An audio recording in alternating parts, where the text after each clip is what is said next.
दोस्तों जय हिंद और आप सभी का वेलकम है आपके प्रीतम आर्ट्स अकादमी में। और आज का जो क्लासेस है, ये क्लासेस में बात करूंगा क्लास 9 का जो हिस्ट्री का जो हमारा सेशन चल रहा था फ्रांसीसी क्रांति, हम लोग उसका बात करेंगे। और आज का जो टॉपिक होगा, इस टॉपिक पर हम लोग बात करेंगे क्या कि फ्रांस में जो संवैधानिक राजतंत्र बनाया गया, तो उस संवैधानिक राजतंत्र में, ठीक है, उस संवैधानिक राजतंत्र में क्या क्या चीजें इंक्लूड थी, उसमें किस तरह से जो संविधान का निर्माण किया गया, उसमें क्या क्या चीजें इन्वॉल्व की गई, कैसे जो एक मैं बोल सकता हूँ कि एक निरंकुश शासक के हाथ से जो पूरा जो सरकार का जो संविधान है वो पूरे लोकतंत्रात्मक लोगों तक गया और लोगों ने उसका समर्थन किया, हम लोग इसके बारे में बात करेंगे, ठीक है। और उस संविधान में किन किन चीजों का किन किन चीजों का समावेश किया गया, जो पूरी तरह से जो एक राजतंत्र था, जो राजा के शासन के द्वारा चलाया गया जो राजतंत्र था, उससे पूरा हटकर था। हम लोग इसमें ही बात करेंगे। तो अगर मैं बात करता हूं आगे, तो सबसे पहले जान लीजिए कि फ्रांस में जो संवैधानिक राजतंत्र है, मैं किसका बात कर रहा हूं कि फ्रांस में जो संवैधानिक राजतंत्र है उसको किसने पारित किया या उसको किसने बनाया। कि या तो फिर एक सिंपल सा फंडा आप ये जान लो कि फ्रांस में जो संविधान का निर्माण हुआ, उस संविधान को किसने निर्माण किया। पहला बात हम लोगों को तो पता है कि लुई सोल्वा और नेपोलियन के हारने के बाद, ठीक है, या तो फिर मैं सीधा बोलूंगा कि लुई सोल्वा के हारने के बाद फ्रांस में क्या होता है कि एक असेंबली का गठन होता है जिसका नाम क्या था, नेशनल असेंबली। और आपको पता ही है कि वायसराय का जो टेनिस कोर्ट वाला जो एरिया है वहीं पे ही होता है।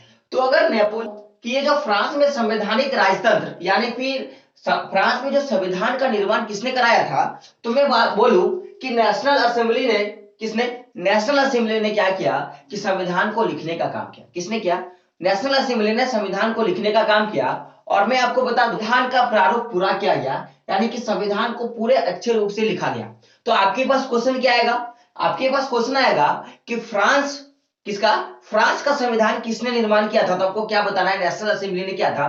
क्वेश्चन आपके पास आएगा कि कितना में, क्या क्वेश्चन आएगा कि कितना में फ्रांस में संविधान का लिखा गया या फ्रांस का संविधान का निर्माण हुआ, तो आपको कब बताना है, 1971। कब? 1971 में क्या हुआ था कि फ्रांस में संविधान को लिखा गया था, उसकी प्रारूप की गई थी, यानी कि उसको लिखा गया था। कब का घटना है? 1971 में। किसके द्वारा? तो नेशनल असेंबली के द्वारा। किसके द्वारा? नेशनल असेंबली के द्वारा। अब हम लोग आगे देखते हैं। अब आपके पास क्वेश्चन आया होगा कि सर आखिर नेशनल असेंबली ने संविधान लिखा, तो उस संविधान में क्या क्या चीजें थी, क्या था उसका मेन मोटो क्या था। तो अगर उद्देश्य का बात करूं, किसका, मैं संविधान का अगर मैं उद्देश्य का बात करूं, तो उद्देश्य क्या था इसका? पहला जो उद्देश्य क्या था कि जो निरंकुश शासक है, जो लुई सोल्वा का जो शासन व्यवस्था है, जो एक सम्राट का जो शासन व्यवस्था है, उसको पहले क्या करना, उसको खत्म करना। पहला इसका काम था। अब दूसरा क्या काम था कि जो जो साम्राज्य व्यवस्था जो एक हाथों के पास थी, केवल सम्राट के पास था, उस व्यवस्था को क्या करना है कि उसको कई भागों में बांट देना, जिससे क्या हो कि जो शक्ति होगा वो शक्ति कभी भी एक हाथों के पावर में ना जाए। अब ऐसा क्यों, समझिए थोड़ा बात कि अगर पूरा समाज का, अगर पूरा साम्राज्य का पावर अगर एक व्यक्ति के पास चला जाता था, तो उसे हमको एक सरकार देखने को मिला था। और वो सरकार कैसी थी? निरंकुश सरकार। कैसी सरकार थी? निरंकुश सरकार, जो बुर्बो राजवंश ने जो दिखाया था फ्रांस को। तब लोगों के मन में एक चीज आया कि आखिर हम ऐसी सरकार व्यवस्था को क्यों अपनाए जिसमें एक ही बंदे को सारा पावर दिया जाए। अगर एक बंदे को सारा पावर दे दिया जाए तो जाहिर सी बात है कि वो अपने पावर का क्या करेगा, गलत इस्तेमाल करेगा। बात करें, जैसे समझिए, अगर आपके घर में टीवी चल रहा हो, ठीक है, और टीवी चल रहा हो और रिमोट जिसके पास रहेगा वही ना बोलेगा कि कौन सा चैनल लगाना है। क्योंकि आप टीवी देख रहे हो, आपके पास आपकी छोटी बहन है, आपके बड़े भाई है, कोई भी हो, तो वहां पे सबसे ज्यादा मनमानी किसका होगा? जिसके पास टीवी का रिमोट होगा। क्योंकि वही ना लगा सकता है कि मेरे को डीडी नेशनल लगाना है, मेरे को पोगो चैनल लगाना है, कार्टून नेटवर्क लगाना है, या मेरे को साथिया देखना है, या फिर मेरे को धारावाहिक देखना है। क्यों? क्योंकि रिमोट किसके पास होगा? आपके पास होगा। पूरी पावर, पूरा जो टीवी का जो पावर हो किसके पास है? आपके पास, आपका रिमोट के पास। तो उसी तरह अब जैसे ही नेशनल असेंबली ने संविधान का गठन किया, तो इन्होंने पहले सोचा कि पावर अगर एक हाथ को दे दिया जाए तो वो क्या करेंगे, किसी एक चीज पे फोकस करेंगे और अपना मनमानी करने लगेंगे। तो क्यों ना जो पावर है उसको क्या किया जाए, डिवाइड कर दिया जाए। क्या कर दिया जाए? डिवाइड कर दिया जाए। इसीलिए नेशनल असेंबली ने क्या किया कि जो पावर है वो एक हाथ में केंद्रित ना हो, इसलिए उन्होंने तीन अलग अलग, क्या, तीन अलग अलग भागों में पूरा संविधान को बनाया। तो उसमें क्या किया कि एक उसने विधायिका बना दिया, दूसरा उसने कार्यपालिका बनाया और तीसरा उसने क्या बनाया, न्यायपालिका। उन्होंने पूरा जो साम्राज्य है उनको तीन भागों में बांटा। कितने भागों में बांटा, तीन भागों में। एक जो था वो विधायिका, यानी कि समाज में जितने भी तरह के कानून रूल पास करने होंगे उनके लिए एक एक अलग सा बना दिया। जितने भी तरह के वो जो जितने भी कानून पास किए जाएंगे उन कानूनों को कार्यान्वित, उन कानूनों को किस तरह से हम लोग को काम करना है उसके लिए एक अलग डिपार्टमेंट बना दिया, कार्यपालिका। अब अगर वो जितने भी बिल पास हुए हैं, जितने भी कानून पास हुए हैं, क्या वो जो कानून है वो नागरिक या तो क्या मंत्री परिषद उसको सही तरह से कर पा रहे हैं कि नहीं, तो उसको देखरेख के लिए एक अलग सा व्यवस्था लागू कर दिया और वो क्या था, न्यायपालिका। तो विधायिका का काम क्या था, कानून बनाना। कार्यपालिका का क्या काम था, जो विधायिका बना है, जो कानून बनाया है उसको जनता जनता जनता के समक्ष पारित करना। और न्यायपालिका का काम था कि जो कार्यपालिका, जो विधायिका के द्वारा जो भी कानून बनाया गया था उस कानून को सही ढंग से देखना, उस कानून का सही ढंग से लोग पालन कर रहे हैं या नहीं उसको देखना था। बात क्लियर है। अब हम लोग यहाँ पे देखेंगे, अगर आपके पास क्वेश्चन आएगा कि आखिर आप ये बताइए कि जो पूरा जो फ्रांस का जो समाज था वो कितने भागों में संविधान में बटा हुआ था, जो शक्तियां थी, जो सम्राट की जो शक्ति थी या जो संविधान की जो शक्तियां थी उनको कितने भाग में बांटा गया था, तो आपको कितना बताना है, तीन भागों में। कितने भागों में, तीन भागों में बांटा गया था। मैंने क्वेश्चन क्या बोला कि जो संविधान में साम्राज्य का या संविधान में जो शक्तियां थी उनको कितने भाग में बांटा गया, तो आपको क्या बताना है, टोटली तीन भागों में बांटा गया। और पूछेगा वो तीन क्या क्या है, तो आपको क्या बताना है, विधायिका, कार्यपालिका और न्यायपालिका। फिर से रिपीट कीजिए मेरे साथ, विधायिका, कार्यपालिका और न्यायपालिका। विधायिका, कार्यपालिका और न्यायपालिका। जो पूरा जो संविधान था उस संविधान को तीन भागों में तीन लोगों के पास कानून रखने का प्रावधान जारी किया गया, जिसमें विधायिका, कार्यपालिका और न्यायपालिका को दे देता है। अब हम लोग थोड़ा समझते हैं कि सर ये तो तीन भाग में बांटा। अब मेरे को बताइए कि आखिर ये जो नई जो राजनीतिक व्यवस्था जो बना वो काम कैसा करता था, क्योंकि आपने तो बता दिया कि जो पूरा जो संविधान है उसमें जो शक्ति है उसको तीन भाग में बांट दिया, किसमें, कार्यपालिका, न्यायपालिका और विधायिका में। अब आप मेरे को यह बताइए कि जो जो राजनीतिक व्यवस्था जो बनाई गई वो काम कैसे करती थी, वो काम कैसे करती थी, तो उसका एक चार्ट द्वारा भी देखेंगे, लेकिन सबसे पहले लिखित वाला हम लोग देख लेते हैं। क्वेश्चन क्या है कि जो नई राजनीतिक व्यवस्था जो बनाई गई, क्या नई राजनीतिक जो व्यवस्था बनाई गई वो कैसे काम करती है सर, इस पे हम लोग बात करेंगे। ठीक है, कि कैसे काम करती है। तो सबसे पहले आप ये सारा जो चीजें है उसको नोट डाउन करते रहना मेरे साथ। तो अगर मैं बात करूं कि सबसे पहला बात कि सर कानून बनाने का अधिकार किसको था, तो याद रहे कि जिसने जिसने क्या लिखा था, संविधान को लिखा, उसी को सर्वप्रथम कानून बनाने का अधिकार दिया। तो कानून बनाने का जो अधिकार था वो किसके पास था, वो था नेशनल असेंबली के पास। किसके पास, नेशनल असेंबली के पास। तो कभी क्वेश्चन आपके पास आएगा कि संविधान में जिस जो राजनीतिक व्यवस्था को जो चलाने का जो कानून था वो अधिकार किसके पास था, तो किसके पास आएगा, नेशनल असेंबली के पास। किसी भी तरह की जो कानून व्यवस्था हो कि कैसा चलेगा वो कौन करता था, नेशनल असेंबली ही करता था। अब हम लोग इसके बारे में थोड़ा देखेंगे कि कैसे वो व्यवस्था चलती थी। साथ में अगर कभी क्वेश्चन आएगा कि जो नेशनल असेंबली का जो चुनाव होता था, क्योंकि कानून तो नेशनल असेंबली पारित कर रहा है। अब अगर आपके पास क्वेश्चन आ जाएगा कि नेशनल असेंबली, क्या क्वेश्चन आएगा कि जो नेशनल असेंबली है उसका चुनाव कौन करता था या उसका चुनाव किस तरह होता था, तो वो अप्रत्यक्ष रूप से होता था। उसमें किसी भी तरह का कोई जनता कंट्रीब्यूशन नहीं करता था। जनता कभी भी नेशनल असेंबली के लिए वोट नहीं देता था। तो वोट कौन देता था, हम लोग वो चार्ट पे देखेंगे, लेकिन थोड़ा वेट करते हैं। अब हम लोग बात करते हैं चुनाव के तरीका के बारे में। किसके बात करेंगे, चुनाव के तरीका के बारे में। ठीक है, तो समझे मेरा बात क्या होता था कि यहां तक हम लोगों ने क्या देखा कि जो चुनाव में या जो पूरा जो संविधान है उस संविधान में या फिर राजा किस तरह से शासन करेगा या फ्रांस में किस तरह से शासन व्यवस्था चलेगा, तो इसका कानून बनाने का अधिकार किसको था, नेशनल असेंबली को था। किसको था, नेशनल असेंबली को था। और नेशनल असेंबली का चुनाव कैसा होता था, क्योंकि देखो अब जो कानून बनाएगा उसका तो चुनाव जनता तो कर नहीं सकती, तो उसका जो चुनाव कौन करता था, तो उसका चुनाव अप्रत्यक्ष रूप से होता था। अप्रत्यक्ष रूप माने कि जैसे कि मैंने आपको बताया कि मान लीजिए कि आप, जैसे हम लोग देखते हैं कि हमारा मोदी सरकार वहां पे बैठा हुआ है, ठीक है, तो क्या हम लोग मोदी जी को डायरेक्टली वोट दिए क्या, आप बोलोगे सर नहीं। हम लोगों ने क्या किया कि मोदी जी के द्वारा जितने भी क्या व्यवस्था था, उनके जो सांसद थे उनको हर एक राज्य में बैठाया गया। अब उन सांसदों को जब हम लोगों ने वोट दिया और जब बीजेपी सरकार का पूरा बहुमत आया, तो बहुमत होने के बाद जब वो जो सारे सांसद है उन्होंने मिलकर क्या किया, जो मोदी जी है उनको प्रधानमंत्री बनाया। तो यहां बोलने का मतलब यह था कि हम लोगों ने वोट मोदी जी को नहीं दिया, हम लोगों ने वोट उनके सांसदों को दिया, और सांसदों ने चुनकर किसको बैठा दिया, मोदी जी को बैठाया। तो हम लोगों ने चुना किनको, सांसदों को, और सांसदों ने चुना किनको, मोदी जी को। तो हम लोगों ने प्रत्यक्ष वोट किसको दिया था, सांसदों को, और सांसदों ने अपना प्रत्यक्ष वोट किसको दिया, मोदी जी को। लेकिन आज मोदी जी देश के क्या सरकार है, तो हम लोग क्या बोलते हैं, मोदी जी को वोट दिए। वोट तो लोग दिए हैं, लेकिन हमारा वोट कैसा था, अप्रत्यक्ष रूप से वोट था। कैसा था, अप्रत्यक्ष रूप से हमारा जो वोट था। बात करें अगर हम लोग चुनाव का तरीका का बात करें तो समझिए, सबसे पहले चुनाव जो होता था, तो चुनाव में वोट देने वाली बात सबसे पहले आती है। तो जब भी मैं बात करूं कि चुनाव में जब भी मैं वोट देने का बात करूं, तो आपको मैं बता दूं कि जितने भी नागरिक थे, है ना, नागरिकों नागरिकों का एक निर्वाचन समूह था। क्या था, एक निर्वाचन समूह था, जो क्या करते थे, वोट देते थे। क्या करते थे, वोट देते थे। और वोट देके वो क्या सबसे पहले क्या करते थे कि नेशनल असेंबली को चुनते थे। किसको चुनते थे, नेशनल असेंबली को चुनते थे। और समझिए मेरा बात, ठीक है, कि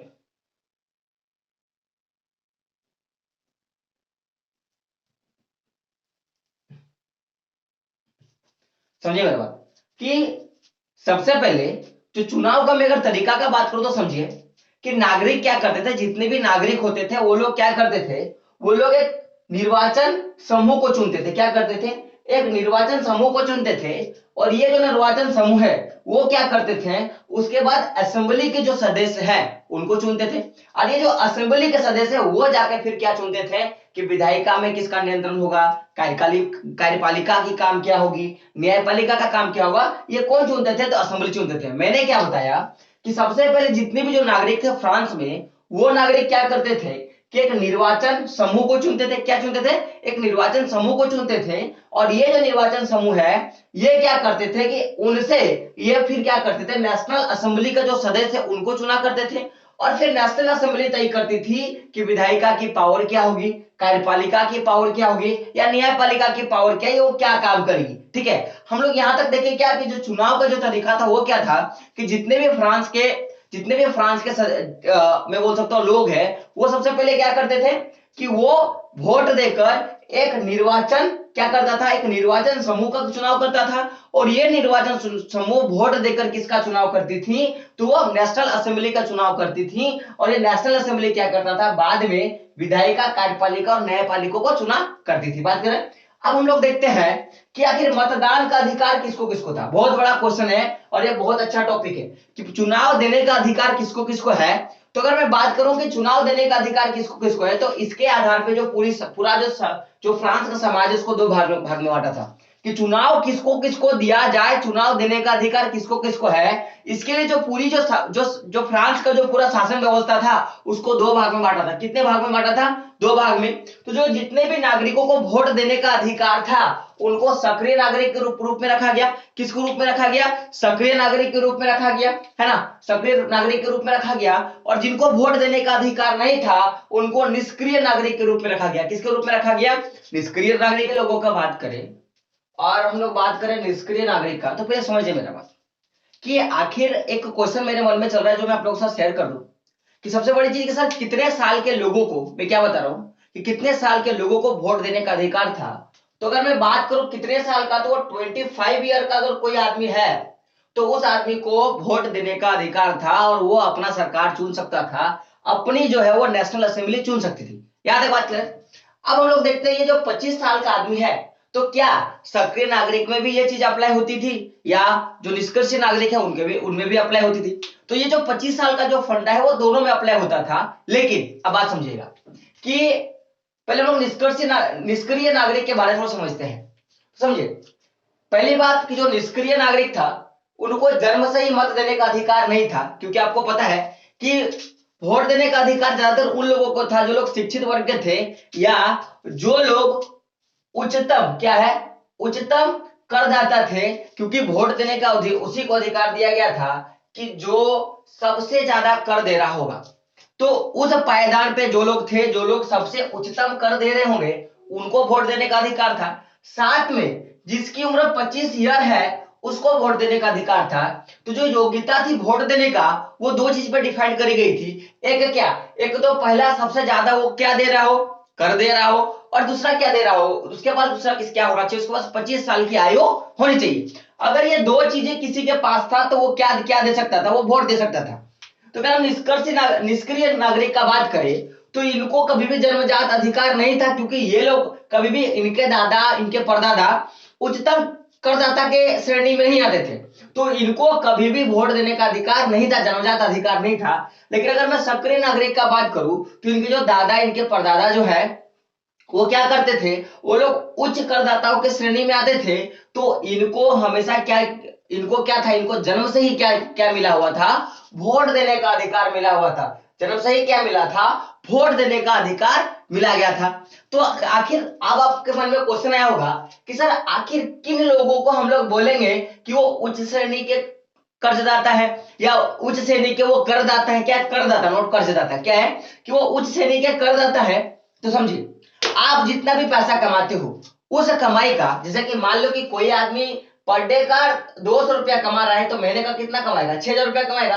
तो अगर आप महीने का 6,000 रुपया कमाई कर रहे हो, और अगर आपकी पर डे की इनकम कितनी है, 200 रुपया की इनकम है, तो आप अपनी इनकम का जो 3 दिन का जो मजदूरी है, जो 3 दिन का जो मजदूरी है, अगर उस मजदूरी के बराबर अगर आप राज्य को टैक्स दे रहे हो, क्या दे रहे हो, टैक्स दे रहे हो, तो आपको वोट डालने का अधिकार था। यानी कि कोई आदमी अगर अगर कोई आदमी अगर 6,000 रुपया महीना कमा रहा है, 200 रुपये के पर डे के हिसाब से अगर वो 6,000 रुपया महीना कमा रहा है, तो उसको करीबन कितना, 600 रुपया, कितना, 600 रुपया अगर वो पैसा दे देता है किसको, सरकार को, कर के रूप में, तो वो सक्रिय नागरिक के रूप में होगा, और उसके बच्चे भी क्या होंगे, सक्रिय नागरिक के रूप में होंगे, और वो वोट दे सकते हैं।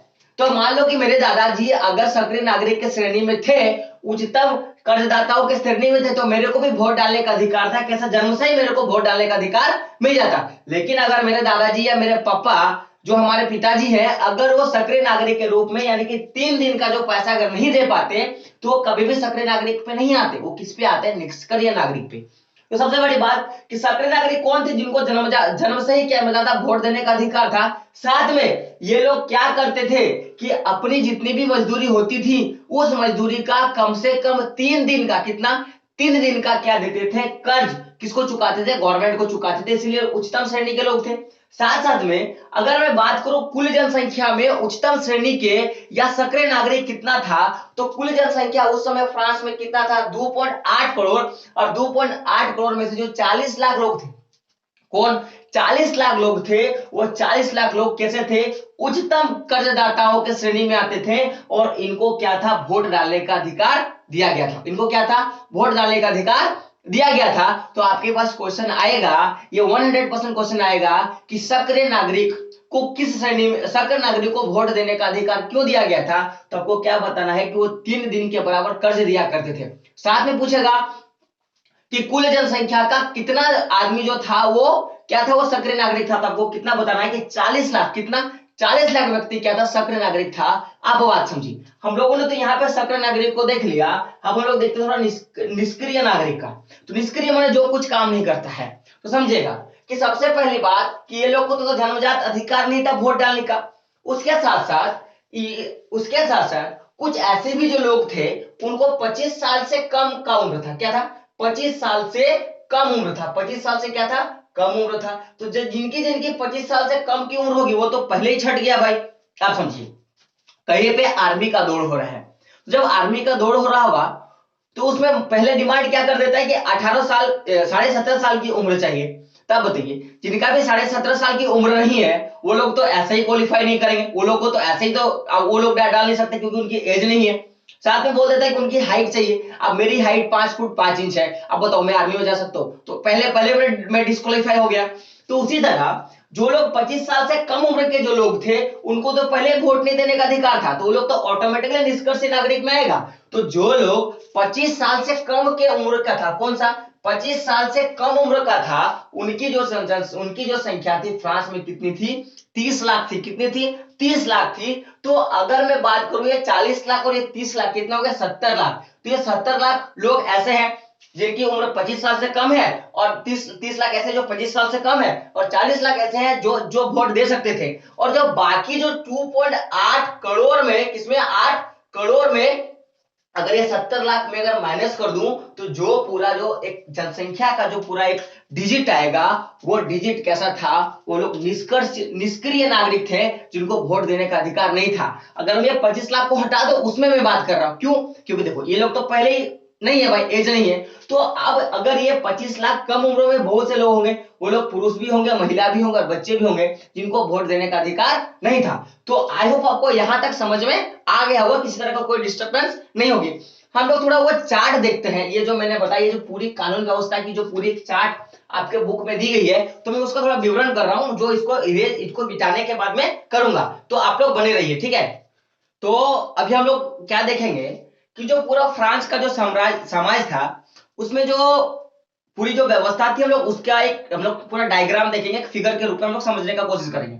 तो सबसे पहले मैंने क्या बताया था कि अगर मैं बात करूं फ्रांस में जो शासन, जो राजनीतिक व्यवस्था थी वो कैसी थी, तो पहले आप हेडिंग डाल लो अपने बुक पे कि जो राजनीतिक व्यवस्था थी, क्या डालना है कि राजनीतिक व्यवस्था, क्या डालना है, राजनीतिक व्यवस्था, ठीक है। अब थोड़ा समझिए, हमको पता है कि पूरी जो राजनीतिक व्यवस्था है, उसको फ्रांस के सरकार ने 3 शक्तियों में डिवाइड किया था। कितने शक्ति में डिवाइड किया था? पहला, दूसरा और तीसरा। तो पहला क्या था? पहला आप देखोगे वो था न्यायपालिका। क्या था पहला? न्यायपालिका, है ना। पहला क्या था? न्यायपालिका, ठीक है, न्यायपालिका। दूसरा क्या था? कार्यपालिका। दूसरा क्या था? कार्यपालिका। और तीसरा क्या था? विधायिका। क्या? विधायिका। ये 3 भाग में बटा हुआ था। बात करें, थोड़ा हम लोग इसको मॉडिफाई करते हैं। क्या मॉडिफाई करेंगे? तो अगर आप देखोगे क्या देखोगे, समझो कि अगर हम लोग 3 जगह बॉक्स बनाते हैं, क्या 3 बॉक्स बनाते हैं। पहला जो है, पहला वाला, इसको हम लोग क्या बोलेंगे? इसको हम लोग बोलेंगे कार्यपालिका। इसको हम लोग क्या बोलेंगे? न्यायपालिका। न्यायपालिका। पहला क्या है? न्यायपालिका। और दूसरा में क्या होता है आपको पता है, ये हो गया कार्यपालिका। क्या है? कार्यपालिका, ठीक है। और एक होता है जिसको हम लोग क्या बोलते हैं? विधायिका। क्या बोलते हैं? विधायिका। विधायिका। आपको ये आपको ऐसे 3 बना लेना है। क्या क्या बनाना है? न्यायपालिका, यहाँ पे कार्यपालिका, और यहाँ पे क्या बनाना है आपको? विधायिका। अब आपको पता है कि वोट देने का अधिकार, है ना, वोट देने का जो अधिकार था वो किसको था? तो वो सक्रिय नागरिक को था। किसको था? वोट देने का जो अधिकार था वो किसको था? सक्रिय नागरिक को था। किसको था? सक्रिय नागरिक को था। यहां तक बात करें। अब सक्रिय नागरिक जो था वो 2.8 करोड़ की जनसंख्या में, किसके? 2.8 करोड़ की जनसंख्या में इसकी जो जनसंख्या थी वो कितनी थी? 40 लाख थी, ठीक है, 40 लाख। यही लोगों को वोट देने का अधिकार दिया गया था। ये बात आपको यहाँ पे क्लियर होना चाहिए। और जो असक्रिय, जो निष्क्रिय जो आदमी है, उनको वोट देने का अधिकार नहीं था। यहां तक बात क्लियर है। अब हम लोग थोड़ा देखते हैं कि अगर मैं बात करूं न्यायपालिका, तो न्याय कौन करता है? जज करते हैं भाई। न्याय कौन करता है? जज करता है। तो न्यायपालिका में किसको रखा गया था? न्यायाधीश को। किसको रखा गया था? न्यायाधीश को। क्या किसको रखा गया था? न्यायाधीश को रखा गया था। न्यायपालिका में कौन था? न्यायाधीश था। और अगर मैं बात करूं कार्यपालिका में, तो इसमें जो फ्रांस का जो सम्राट है उसको रखा गया था, और जो मंत्री है उसको रखा गया था। किसको? इसको, सम्राट को और मंत्री को रखा गया था। और इसमें अगर विधायिका का बात करूं, तो मैंने आपको क्या बताया था कि फ्रांस में जो कानून बनाने का जो अधिकार है वो किसके पास था? तो नेशनल असेंबली के पास था। किसके पास है? नेशनल असेंबली के पास। किसके पास है? नेशनल असेंबली के पास है। नेशनल असेंबली के पास है। और आपको पता है कि नेशनल जो असेंबली है, तो नेशनल असेंबली को वोट देके कौन चुनाव करते थे? तो मैंने उसमें आपको लिखा था, एक निर्वाचन समूह होता था जो वोट देके किसको चुनते थे? नेशनल असेंबली को चुना करते थे। तो यहाँ पे क्या होगा? निर्वाचन का समूह लिख सकते हैं, है ना। फिर निर्वाचक हम लोग लिख सकते हैं। क्या था? निर्वाचक। और मैं बता दूं कि उस समय अगर मैं टोटल निर्वाचक का बात करूं कि कितने लोग थे जो निर्वाचक में थे, तो उनकी जो संख्या थी वो कितनी थी? 50,000। कितने थे? 50,000। कितने थे?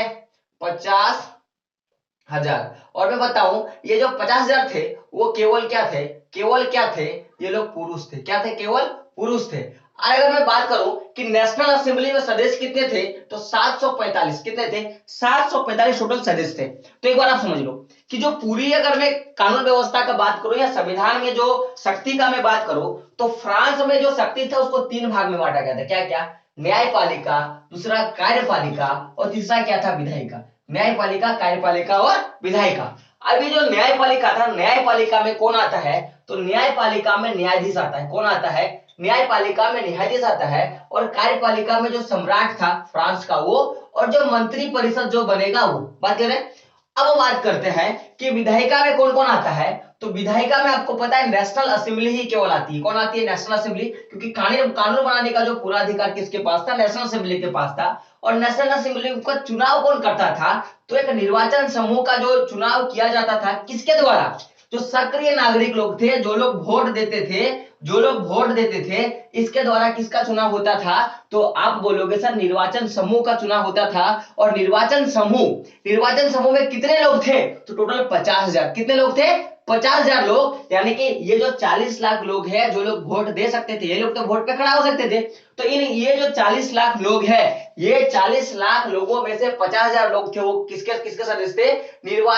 निर्वाचक समूह का सदस्य थे, जिनको वोट कौन देता था? सक्रिय नागरिक देता था। क्योंकि जो निष्क्रिय नागरिक, उनको तो वोट नहीं देने का अधिकार था। तो ये लोग वोट देके किसको चुनाव करते थे? निर्वाचक या फिर निर्वाचन समूह का चुनाव करते थे। और ये निर्वाचन जो आयोग है वो इसको वोट देके, किसको वोट देके किसको चुनते थे? नेशनल असेंबली का कितना सदस्य को? तो 745 सदस्य को चुना करते थे। बात करें, अब आपको पता है कि ये जो नेशनल असेंबली है वो कानून बनाती थी। तो कानून किसके लिए बनाएगी? एक तो वो सम्राट के लिए कानून बनाएगी। किसके लिए बनाएगी? एक किसके लिए बनाएगी? एक तो वो सम्राट के लिए कानून बनाएगी। किसके लिए? एक तो वो सम्राट के लिए कानून बनाएगा, और दूसरा किसके लिए बनाएगा? मंत्रिमंडल के लिए वो कानून बनाएगा। तो अब यहाँ पे बात है कि ये नेशनल जो असेंबली है वो क्या करता था? वो क्या करता था कि सम्राट का जो शक्ति है उस पर नियंत्रण करता था, और साथ में मंत्रिमंडल का जो जो पावर है उस पर नियंत्रण करता था। लेकिन कभी भी जो सम्राट है, सम्राट कभी भी नेशनल असेंबली पे अधिकार नहीं जमा कर सकता था। यानी कि इनका यहाँ पे क्या था? निषेध था। यानी कि किसी भी तरह का क्या नहीं था? पावर नहीं दिया गया था सम्राट को कि वो नेशनल असेंबली पे क्या कर सके, किसी तरह का कोई चुनाव या किसी तरह का कोई दबाव डाल सके। किसी तरह का विशेष अधिकार नहीं था। अब हम लोग बात करते हैं कि सर इसमें न्यायाधीश का चुनाव कौन करता था? तो न्यायाधीश का जो चुनाव है वो सक्रिय नागरिक के तौर पर कौन करता था? यही लोग, जो लोग सक्रिय नागरिक है वही लोग न्यायाधीश का चुनाव करता था। तो अब यहाँ पे बात क्या आता है, थोड़ा समझिएगा। मैं जो बताना चाहता हूँ आपको, अब थोड़ा समझिएगा कि न्यायपालिका का काम क्या होता था? न्याय करना। तो न्याय का भी जो पक्ष था वो किसके पास था? लोगों के पास था। लोगों के पास था क्योंकि लोग ही इनका चुनाव करते थे वोट देके। अब हम लोग देखेंगे कि सबसे बड़ी चीज की नेशनल असेंबली का काम क्या था कि उसने पूरी प्रारूप समिति, जो पूरा प्रारूप है संविधान का, उसका गठन किया। साथ में जितने भी कानून बनेंगे, किसमें फ्रांस में किस तरह का शासन व्यवस्था चलेगा, किस तरह मंत्री को संभालना है, तो उसको उसको कौन देखेगा? नेशनल असेंबली देखेगा। कौन देखेगा? नेशनल असेंबली देखेगा। और नेशनल असेंबली का चुनाव कैसे होता था? तो जो जो निर्वाचन समूह का जो चुनाव होता था, किसके द्वारा? सक्रिय नागरिक के द्वारा। उससे होता था। इसकी जो संख्या कितनी थी? 50,000। और नेशनल असेंबली के सदस्यों की संख्या कितनी थी? 745। तो ये जो 745 लोग हैं, यही लोग मंत्रियों पे भी नियंत्रण करते थे, और साथ में जो फ्रांस का जो सम्राट था उस पे भी क्या करते थे? नियंत्रण करते थे। यहां तक बात क्लियर है? यहां तक बात क्लियर है? चलिए ये चार्ट आपने देखना है, इसको अब एक बार उतार लो, ठीक है। तो हम लोग आगे देखते हैं। तो आगे हम लोग क्या देखेंगे कि नेशनल असेंबली ने जो जनता है, फ्रांस की जनता, उनको क्या क्या अधिकार दिए थे संविधान के तौर पे, तो हम लोग वो देखेंगे। तो इसको सबसे पहले हम लोग क्या करते हैं? मिटा देते हैं, और फिर नेक्स्ट टॉपिक को हम लोग बोर्ड पे क्या करते हैं? उतारते हैं, ठीक है। चलिए ठीक है। तो जैसा कि हम लोग अभी देखेंगे कि संविधान के द्वारा जो संविधान बना, वो तो हम लोगों ने देखा कि वो राज जो प्रशासन था, जो राज व्यवस्था था, उसको किस तरह से उसको बैठाया। लेकिन अब हम लोग देखेंगे कि जो संविधान बना वो नागरिकों के लिए क्या किया, क्योंकि हम लोगों ने तो राज्य व्यवस्था के बारे में देखा।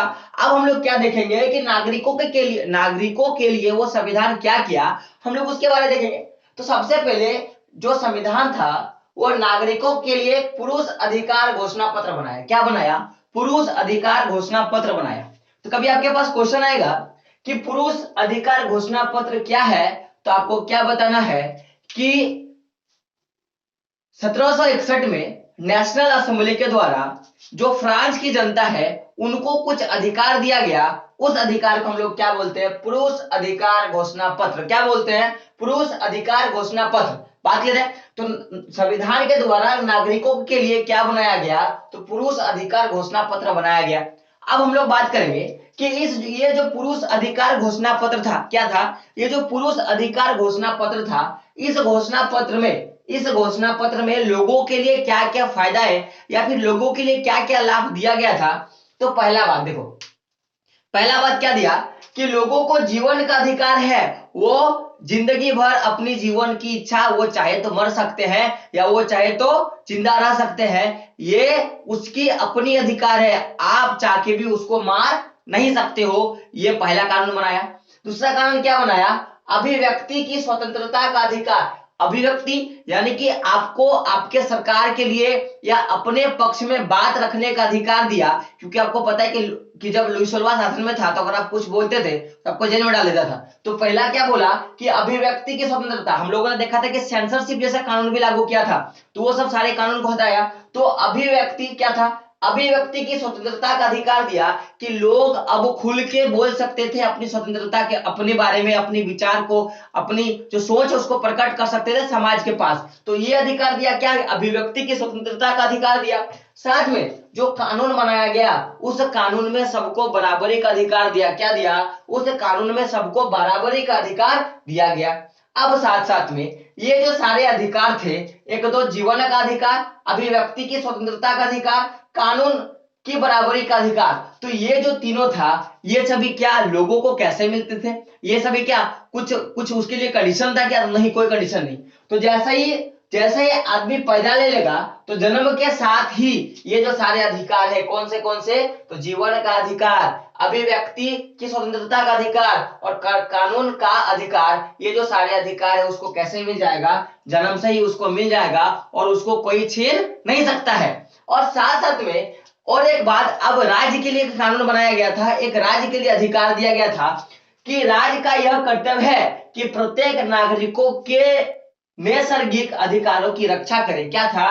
कि राज्य का कर्तव्य है कि प्रत्येक नागरिकों के नैसर्गिक अधिकारों की क्या करने के लिए बोल रहा है? रक्षा करने के लिए बोल रहा है। तो अब वो क्वेश्चन आपके पास आएगा कि सर ये नैसर्गिक क्या है?